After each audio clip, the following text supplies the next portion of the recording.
Good morning and welcome to Unusual Activity powered by FinancialJuice.com with George Avedon and Milton Marmonides. Thank you for joining us. It's the 31st of December 2014, last trading day of the year.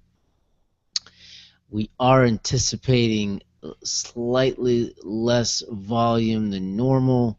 Certainly last trading day of the year. The folks are still on vacation, holiday week. We have S&P futures higher by 2.25 at 2079.00. We have crude oil, West Texas Intermediate crude, lower by $1.35 at 52.76, breaking major support levels yesterday. Continuation of a downtrend this morning. We'll get the technicals in a little bit with Milton. Let's see where we are on the 10-year at 2.181, lower yield than we have been before. Dollar index, this is something that we've been mentioning for weeks now. Strength in the dollar index at 90.062. Euro at 1.2141. Certainly continued weakness in the euro. Let's dive into yesterday's trading. We had a continued holiday week this entire week and into Friday. It's anticipated low volume day yesterday. Very, very tight five-handle trading range in the SPX. S&P 500 lower by 0.49% at 2080.35. Dow Jones Industrial Average lower by 0.1%, dipping below that 18,000 level at 17,983.07. NASDAQ lower by 0.61% at 4777.44. What are we keeping an eye on, as always, and as we mentioned in the very beginning of this program, is crude oil and its effect on just about everything from Russia to OPEC to shale drillers. There's some news coming out this morning with overnight from yesterday into this morning with respect to lightening the restrictions on exports on certain kinds of crude. That's still going through the specifics on that. Also geopolitically in the Middle East, keeping an eye on ISIL in Syria, Turkey's southern border. We've mentioned this, and a couple of weeks back we had a U.S. military official indicating that the ISIL situation, the military activities by the U.S., and it's will continue for the next several years, and that's something to keep an eye on, specifically how the market digests this specific news. Certainly out of Russia, the eyes continue to be on Russia with respect to the economy, how their economy will sustain itself with lower oil prices, lower ruble. There's various evidence coming out from from Russia with respect to ordinary citizens really feeling the pinch of the lower ruble with respect to the euro and the U.S. dollar. Certainly keeping an eye on the Russian-Ukraine situation. Yesterday we had chatter of a nuclear plant leakage, and that's was circulated around desks. We saw a little bit of a risk off in the market just slightly after that, but not a tremendous effect on the markets with that news. Now, getting into specifics of what we're anticipating for U.S. information this morning. So we had U.S. jobless claims at 298,000 versus 290,000 expected, so slightly higher. Chicago PMI expecting at 945. The Consumer Comfort Index at 945 as well. Pending home sales at 10. We have two important reports coming out. Not saying that any other reports are not important, but certainly the petroleum status report at 10:30 and natural gas report at 12 are critical. We've seen build up of in reports past. Certainly, nat gas is feeling a bit of strain recently. We've been mentioning that. Natural gas futures are lower again this morning by just under 2%. And we'll get into that in a little bit. Also, on the 3-6 month, 52-week Treasury bill auction results at 11. Remember, we do have a full trading day, but it seems as though the government wants to get their reports out rather quickly in the first part of trading. Let's a few more outlook on 2015 as we day by day, and what we're picking out, what's being circulated around desks coming into 2015 is certainly FOMC decisions on rate hikes. What's the impact on treasuries? We certainly have treasuries, as we said, the 10 years at 2.179. There is, as we mentioned a couple of days ago, we talked about the fact that our analysts are back, indicating that treasuries will rise over 3%, specifically on the 10-year. We have the 30-year at 2.757. So clearly, even on the 10-year, we have quite a bit of ways to go if rates are going to climb over 3%.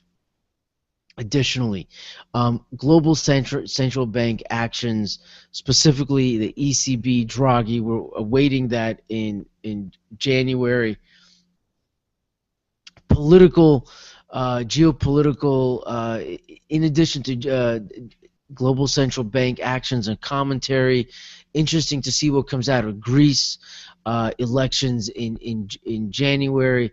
We're seeing what will come out of Russia and the Ukraine. Will something get fixed, if you will? Also, what kind of relationship will come out of Russia and China as the West continues its sanctions against Russia? How will China and Russia, that relationship, develop over time?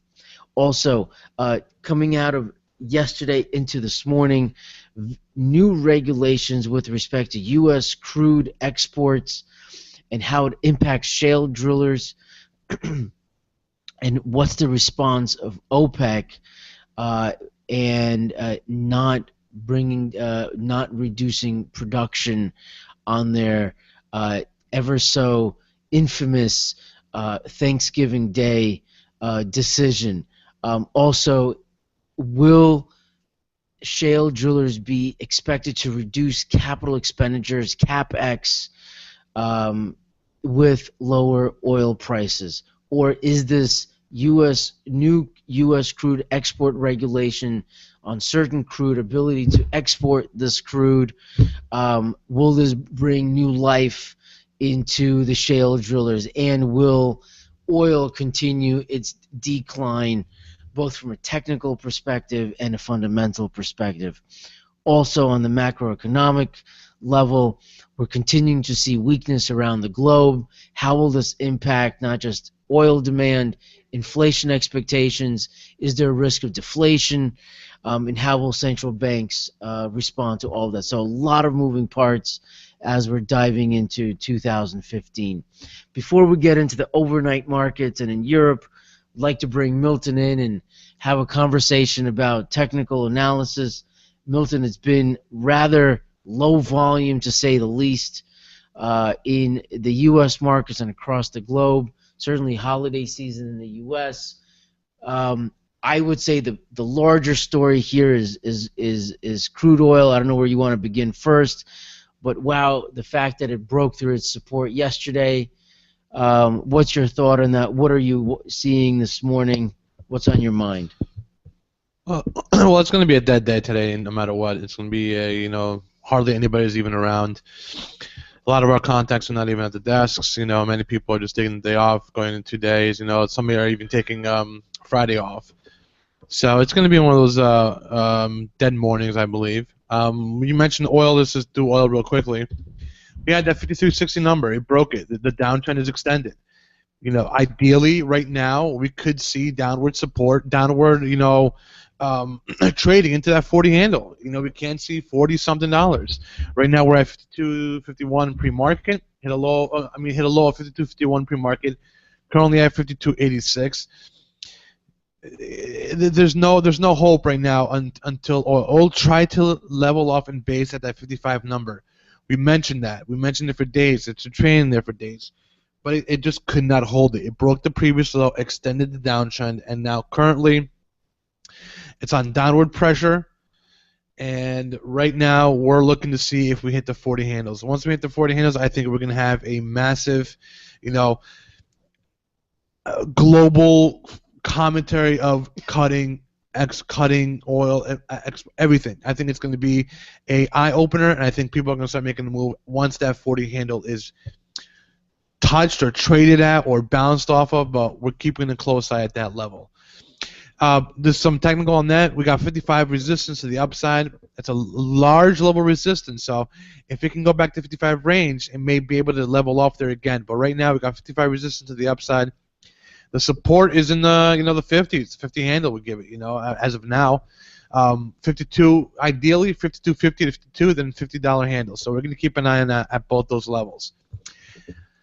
Let me jump into I'll just do the VIX real quick. VIX, it's we mentioned the 14 support. Hit that 14 support, bounce right off of it.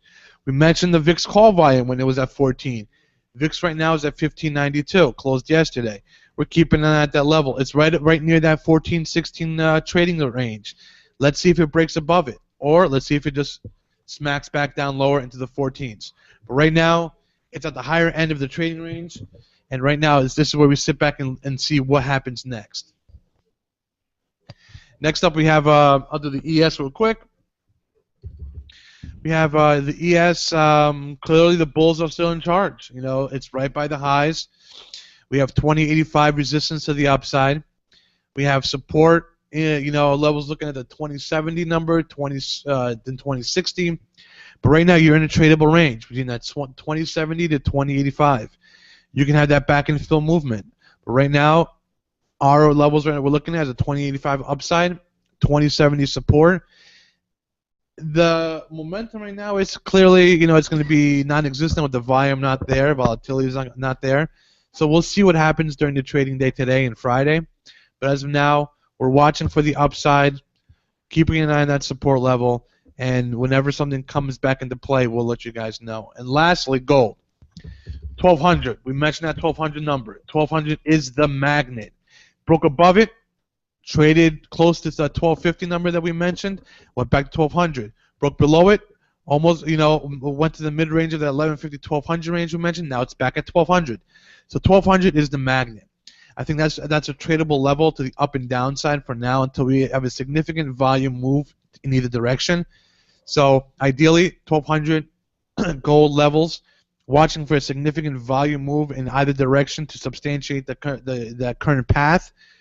Looking, if it breaks at 1200, our ideal level is at 1250. And if it breaks at 1200 to the downside, our ideal level is at 1150. And if that one of those two levels can be broken with volume, we can see consistent moves in that direction.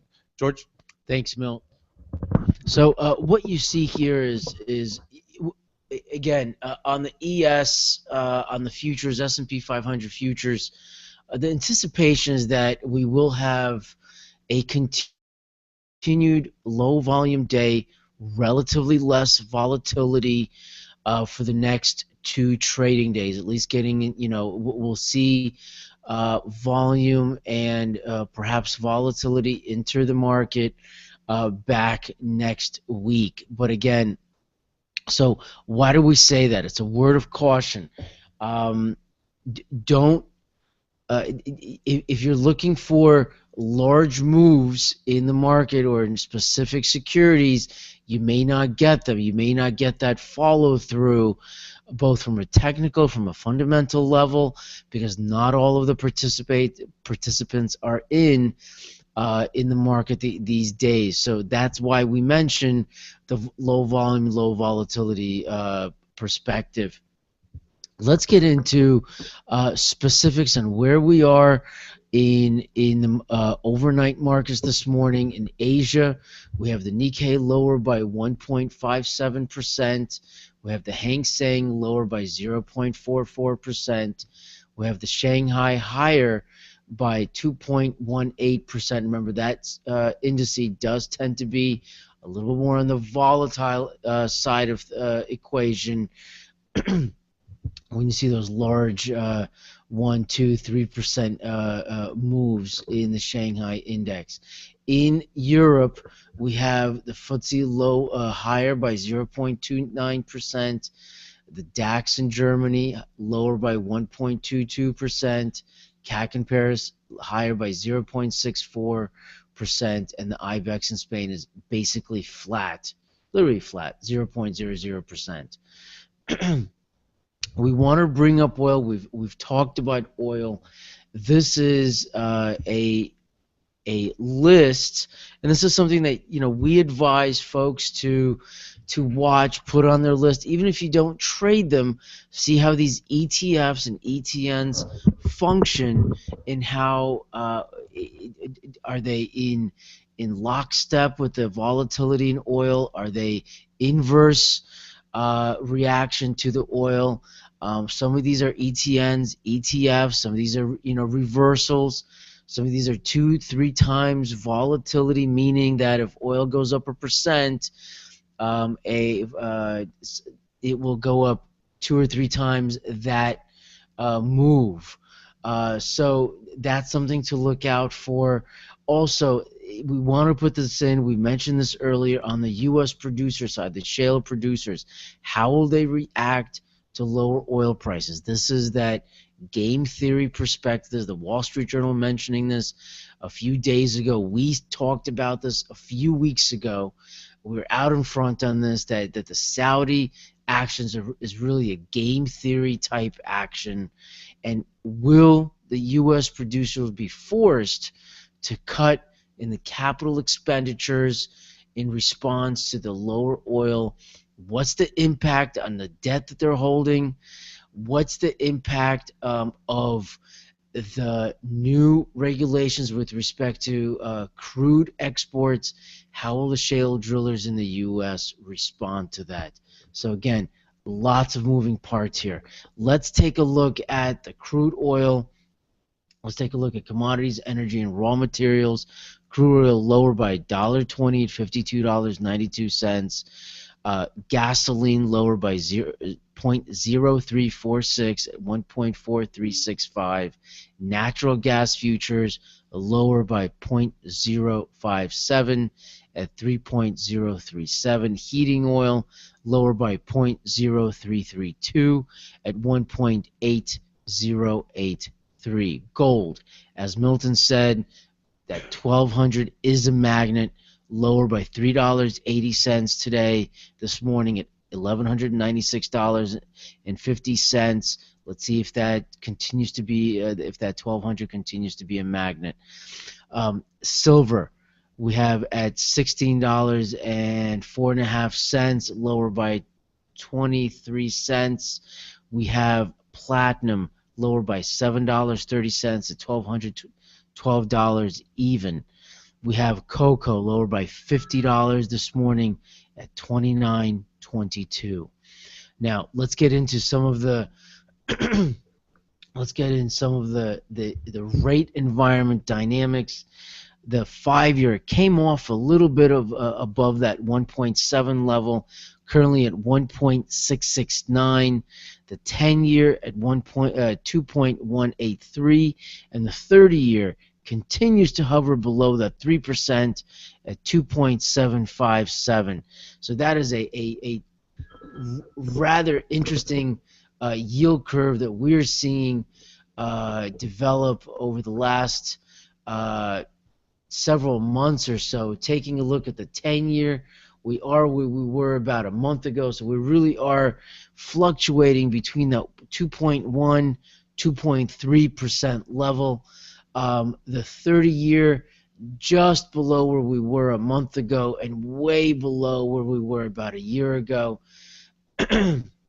As we've seen, the bigger story for us is this 5-year, where a year ago we were at 1.74. A month ago we were just below where we are now at 1.669. And also taking a look at this 2-year, those of you who are following this 2-year, 0.68, we are above where we were a year ago.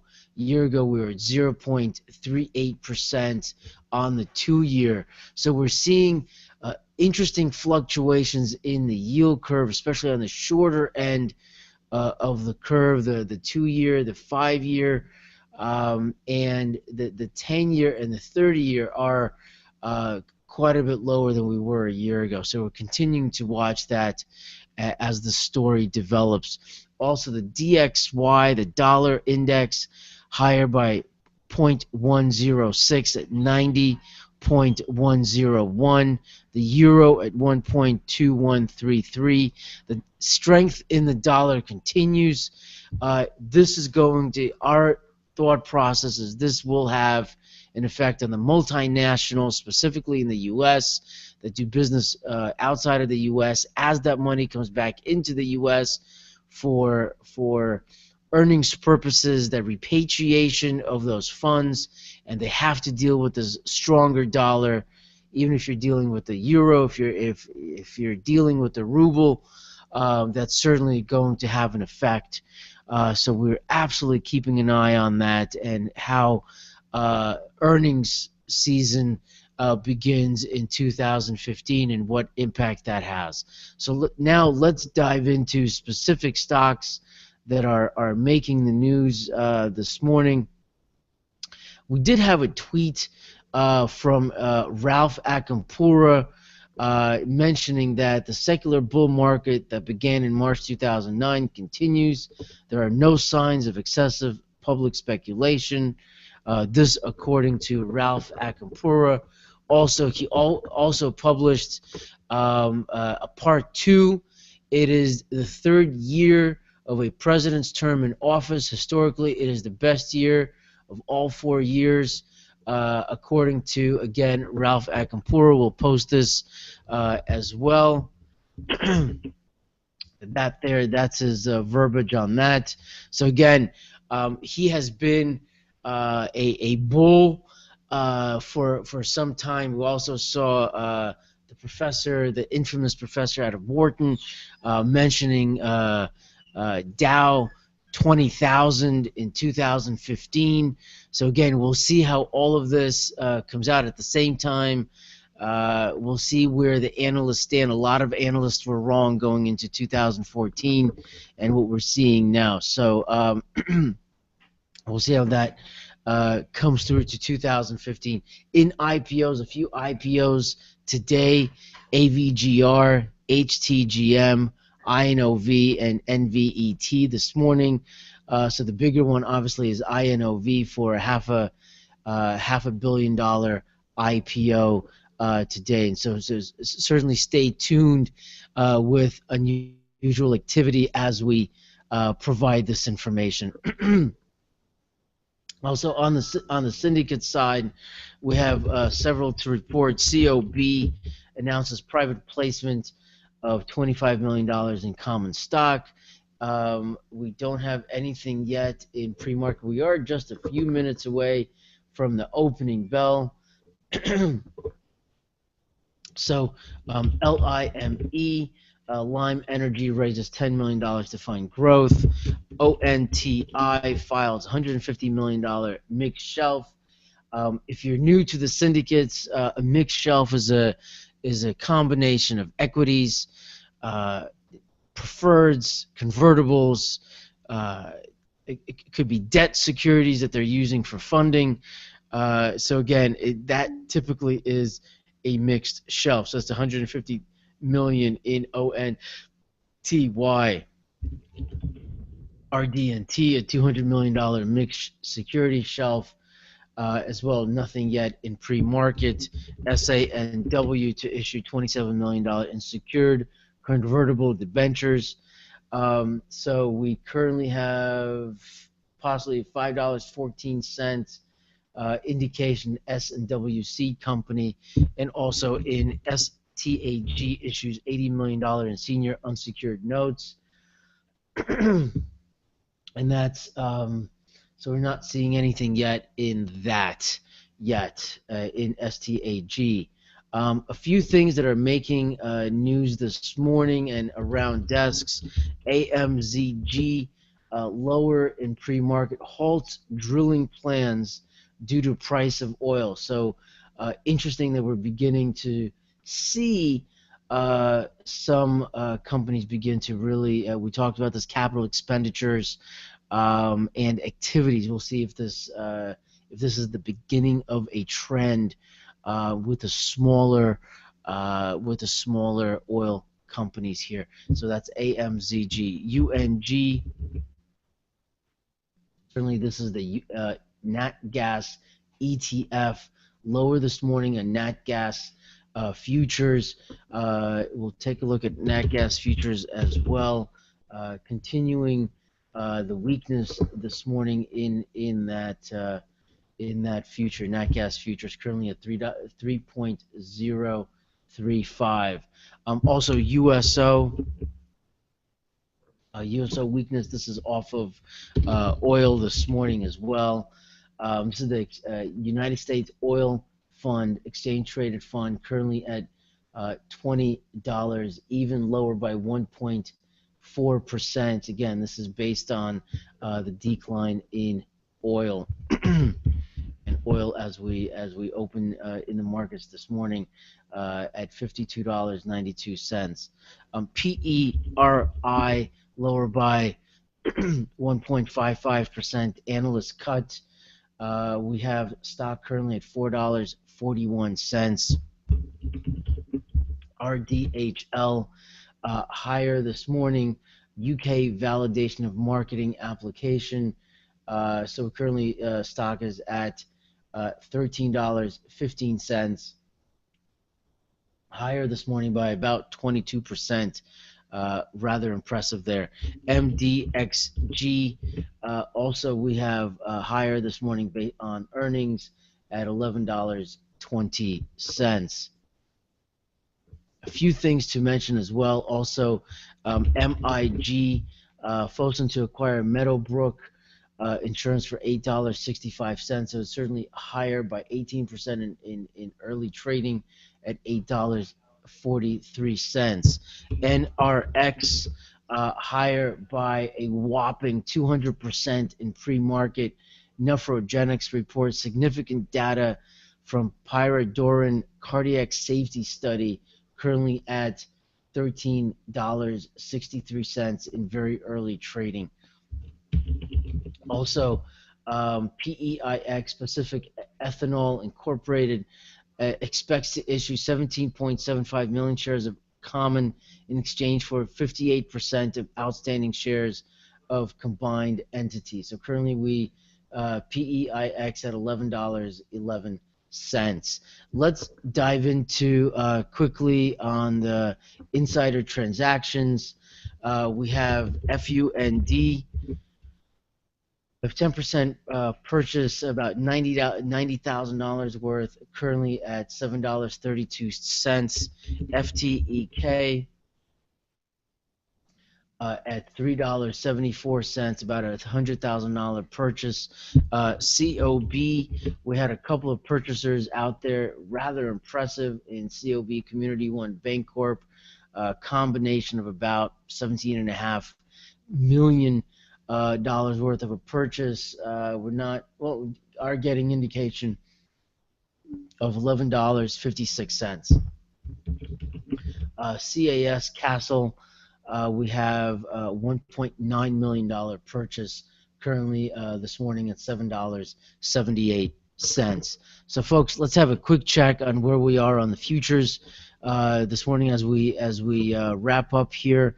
We have futures basically flat at 2076.75 in the S&P 500 futures. Oil lower by $1.26 at $52.86. Remember that previous support was $53.60. It went through that.